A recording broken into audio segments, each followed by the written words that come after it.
Welcome back. You're still watching us on The Breakfast Show, and we're going to be talking with our second segment today, or on our second segment today. We will be discussing more about what is this nuclear power plant deal between Russia and Egypt that was signed officially during the past couple of days, putting on the final touches, as they say, on the start of the implementation or the establishment of this project that should be completed by 2022. According to the president's statements following this Daba agreement, and mind you, Daba is located somewhere in the north coast area of Egypt, shall be on 4 reactors, third generation. Too much technical terms we're going to be hearing, but of course our guest today is going to be simplifying it more easy. The easy way of simplifying all this is going to be a mega project, very useful for Egypt. It's going to be saving a lot in terms of energy, and it's going to be providing as much as over 4,000 kilowatts, if I'm correct, of energy as well. How beneficial is this project? The costs of this project? Who's going to be taking part in the cost of this project? Is it only Egypt, Russia? What kind? And the location as well was one of the questioning that I've asked the guest. Didn't get a chance to get the answer from you on the choice of Daba. Thank you very much, Dr. Hafez Salmawy, Professor of Energy Engineer at Zayed University. Thank you for joining us. Good morning, Doctor. Doctor, can you tell us more about the agreement which was signed between Egypt and Russia regarding the construction of the nuclear power plant in Daba? Actually, it's not just one agreement, it's 2 agreements plus MOU. What's MOU? MOU, yes, it's a memorandum of understanding. Okay. Yes. The first agreement is about for the construction of a power plant which includes 4 units, 4 reactors. Each one is 1 megawatt of capacity, so of a total of 4.8 gigawatt or 4,800 megawatts. The second agreement is about fuel availability, making fuel available for this plant. The MOU is about capacity building and training for staff for being able to, as a part for construction, as well as a part for operation and maintenance of the plant in the future. 2022 is the time that this project is expected to be I believe 2024 is the first reactor, 9 years. Even further than that. Quite a long time. See, we as Egyptian, we were so patient for 30 years, and then we suddenly decided to change everything in a short couple of time. Thinking about this long years gap, when are we going to feel that this mega project is affecting our lives individually at any point? This is normal for a nuclear power plant because there is certain procedures normally being taken, and it's not just like a conventional power plant. Normally, there is several precautions which should be taken into consideration during construction period, which is take a long period of time to be achieved, and a lot of file documents, studies need to be done. So this is a normal, and this is a kind of scheme. So you could accelerate, but not that much, because there is certain approval need to be done for each step, inspection. So this is a process which is normally take a long time. Yes. Doctor, to what extent this project could be beneficial for Egypt? Because many people are skeptical about why now a nuclear plant, as the world is moving towards a renewable energy, like with less hazards, which is the solar energy, the wind, or whatsoever. So how do you see this? Actually, we could refer back to the energy strategy of Egypt. Energy for 2035, which is 20 years ahead, actually identified or put a target for diversifying energy supply, which you need to diversify to include several sources of energy. So if there is a kind of interruption happen to one of the sources, still you be immune from a kind of severe impact on the power generation sector. So part of the diversification, this is part. Also, the strategy has put a target for sustainability. Sustainability, it means that it should be environmentally friendly kind of projects, which means that less greenhouse gases emission, where also this is another target. A third, which is affordable energy. Affordable energy, it means that you should, by the end, as you create your pool of energy, it should represent a kind of affordable price, because customer by the end, who will pay for this? So you need to make a mix, which you diversify, you have a mix of kind of affordable sources, and in the same time, which have lower impact on the environment. Renewable energy could satisfy part of this, because renewable energy as cheap compared to cost per kilowatt hour be generated. The second after coal combustion could be cheapest. Secondary, it's not emit CO2 gases. And third one, but it does omit what's more serious than CO2 gases. No, this is a kind of a hazard for an accident, which is something else. This is not a kind of emission, but I mean, if you have a normal power plant, you continuously emit every second, every moment, every day. So this is a cost. So this is a kind of diversification. What we talk about, 4.8 gigawatt, not really represent more than 6 to 7% of the total capacity needed by the time by 24 or 25, where even the fourth unit might come 28, 29. So it's a part of a kind of stabilizing the prices, stabilizing supply, making system less vulnerable for any interruption in supply. Yes, Doctor, I'm concerned, I'm sure a lot of people also are concerned when it comes to speaking, I mean, because that's how we see it. When you speak of the term nuclear, it gives some certain countries grudges towards where or to what extent or how far will this nuclear energy be used.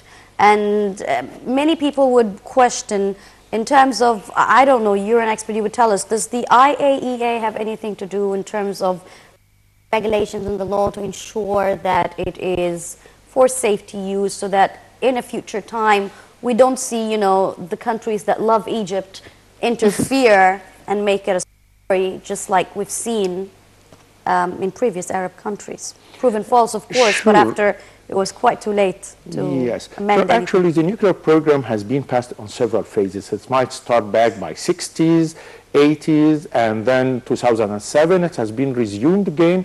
But at 2007, once the program has been resumed, a new law, which was a part of the package for nuclear energy entities. And based on this law, a new entity for nuclear safety, or new authority for nuclear safety, and independent, or you can call it a regulator for nuclear safety, has been established, which belongs to the Prime Minister and fully independent from the authority which is responsible for building the plant. And this is part of the requirements of the IEA, International Atomic Energy Agency, I mean, as a part of reviewing the safety precautions regarding, or safety requirements regarding any nuclear power plant. So this is a part of the assessment, and we already have this authority, and part of the MOU is building capacity also within this authority to be able to do the proper inspection and proper certification, because there is another certification process which goes step by step with the project progress, like approval for a land, approval for construction, approval for fuel shipment and fuel filling, approval for decommissioning of the plant, which is by the end of the plant lifetime. So this is a process. Sure, coordination with the International Atomic Energy, it's very much needed, because any kind of a hazards of any plant is not just a national event, it's an international event. We can remember that when Chernobyl happens, it doesn't really affect Ukraine only, it's affect other surrounding areas. So it's an international event. So basically a kind of coordination with an international forum is normally being done in order to be sure that everything is done properly and according to regulations. So the security of the power plant and the power reactor, the nuclear reactor in El Dab'a, how do you see it? And especially many people are concerned because of the location of the construction of the power plant. First, for a location, I would say that Taba has been selected a long time ago. Yes, indeed. Actually, because there is certain specific requirement which should be for certain site, and this site really has been approved. And I where believe exactly does it lie in the north coast? It's around 140 kilometer or 150 kilometer west to Alexandria. Is that in the direction of Marsa Matruh? In direction of Marsa Matruh. So yes. it's closer to the Libyan borders. Not that, at least there is around another close to 300 Marsa Matruh. kilometers or more to the Libyan border. But I mean, any site, you couldn't put a nuclear power plant in any site. There is certain verification and approval for the site.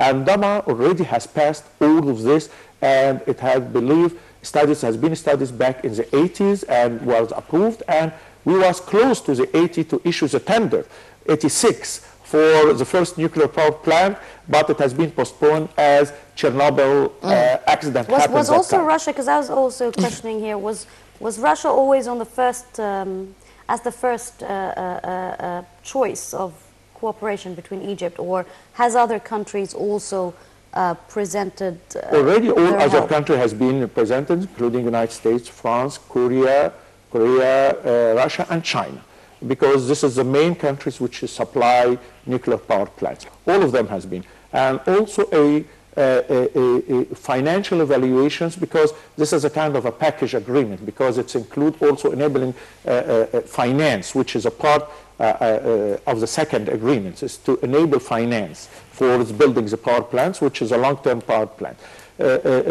long finance term. So it's not just providing plant, but also enabling finance to the plant. So this was a part of the package which has been approved. So all countries has been considered. Best offer has been taken, because as I mean, this is a kind of a package offer. The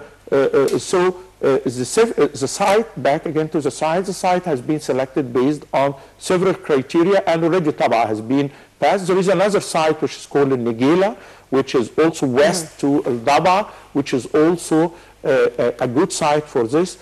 So I say that the plant selects the site, more the site being selected for a plant. So because you should satisfy certain requirements for the site. Indeed. But what about the safety and security of the power plant at this particular site, Doctor? Because many people are skeptical, no, it's too close, because now, as you know, that many people are having houses there, especially in the summer times, and many people are living there. It's close to Marsa Matruh, and sometimes there are hazards because of the sea. So and let's put it clear, the security of a power plant is unquestionable. I mean, it should be secure. Whatever the site, it should be there. Of course. So if you say that I will build it close to Cairo, I will build it close to Alexandria, I will build it close to whatever, it should be secure under any circumstances. So security of a plant is unquestionable. Indeed. So basically, if you talk about the site, I mean, there is a certain criteria which imposed or being selected for a site, so it's not every site. So site should be selected and other arrangements. Security, it should be secured. We talk about a third generation type of nuclear power plant. Ask, what is a third generation power plant? Normally, there is a kind of, when a technology is being developed, normally a kind of certain design scheme, and there's a certain scheme of protection and operation for that kind of whatever. So it's more of a technical thing. Technical, yes. It's a technical, but it's international kind of specs. So first plants which was developed in England back in the mid-50s was the first generation. Then second generation came during the 70s. After Chernobyl and reviewing for all accidents, a third generation came out which is more safe and secure, more than old generation which has happened before. So it's believed that this is much more safe and secure. When Hifti asked about, the location and the sea and sort of thing, and you mentioned Chernobyl, but you never really mentioned Fukushima, because that was as a result of a natural disaster. Of the tsunami, of course, that hit Japan.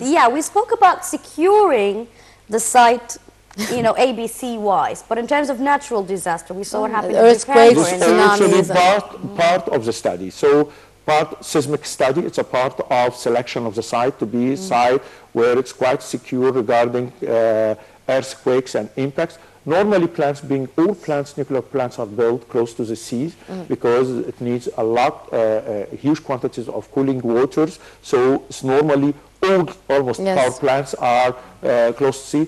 Very few are away, which is rely on cooling tower, which is sometimes complicate a little bit the process, but most of the plants are close to the sea. So do they have anything to do with increasing the possibility of earthquakes, for instance, because of all the, the already the site is very safe regarding earthquake history because it's a very solid area. The crust at this area is quite, and this is a part of the site selection criteria.